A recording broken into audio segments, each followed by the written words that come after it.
Taking out a high-value terror target usually comes with a grim, accepted trade-off. Conventional military options like airstrikes or drone missiles are blunt instruments. They get the job done, but they often level the surrounding buildings and cause massive civilian casualties in the process. Back in 1996, a man named Yahya Ayyash presented exactly that problem. Known to Hamas as the engineer, Ayyash was their deadliest asset. He built highly lethal explosive devices out of everyday household items like sugar and detergent, things that bypass security checkpoints entirely. He knew Israeli intelligence was hunting him. To evade them, Ayyash relocated to the Gaza Strip, donning disguises like a burqa to slip through one of the most densely populated urban environments on Earth. Instead of dropping a bomb on his neighborhood, Mossad watched his habits. They noticed he regularly borrowed a friend's cell phone to call his family. So they found the friend's uncle, paid him a substantial bribe, and got their hands on that specific phone. The physical walls protecting Ayyash held up perfectly. His vulnerability was the people he trusted.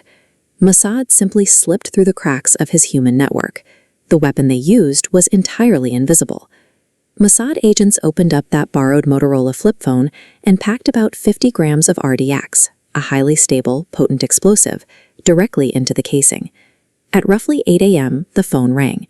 Ayyash was asleep, but his friend Osama answered it, walked over, and handed the device to Ayyash. He put the speaker to his right ear to hear his father on the other end. The detonation was intensely surgical. The explosion ripped exclusively through the right side of Ayyash's head, killing him instantly. Osama, who was standing inches away, didn't suffer a single scratch. This hit proved a specific capability. Mossad has the engineering skill to execute an assassination that kills the target, and literally no one else. Fast forward to 2020. The target is now Mohsen Fakhrizadeh, the chief architect of Iran's nuclear weapons program. Taking out Fakhrizadeh required navigating a totally different caliber of security. He wasn't hiding in a friend's house. He had the backing of a sovereign nation's budget and moved constantly with a dedicated 12-man security detail. To eliminate him, Mossad had to operate deep inside hostile territory. They needed total accuracy, but placing actual agents on the ground in Iran was deemed far too risky. Rigging a personal cell phone wouldn't work here, and an international airstrike risked severe diplomatic fallout and civilian deaths. They had to execute a remote kill with the same pinpoint accuracy they used in Gaza. Once again, they looked for a routine. Fakhrizadeh regularly drove with his wife from Tehran to his home in the countryside of Absard every Friday afternoon. This diagram illustrates an abandoned construction truck on the road, hiding a 1-ton AI-controlled machine gun. As the convoy approached, satellite operators powered the system. The AI scanned the vehicles, pinpointed Fakhrizadeh's face, and fired. The first shot hit Fakhrizadeh's chest. Within minutes, he was dead. His wife, sitting in the passenger seat directly next to him, was completely unharmed. Immediately after the last shot, the truck detonated itself to destroy the evidence. Using a heavy machine gun from thousands of miles away, Mossad killed their target without touching a single bystander. By 2024, Mossad had reached a peak in their technical capability for isolated hits. Their next operation moved the battlefield from single, high-value targets to a distributed supply chain. It started with Xu Qingquang, a Taiwanese entrepreneur whose company Gold Apollo manufactures electronic pagers. He agreed to license his company's brand name to a Hungarian firm called BAC Consulting.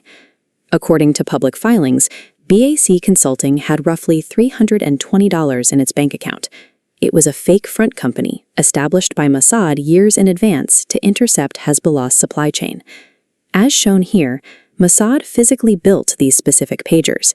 They took standard devices and swapped out one of the internal batteries for a block of explosives connected to a remote trigger, then sold them directly to Hezbollah.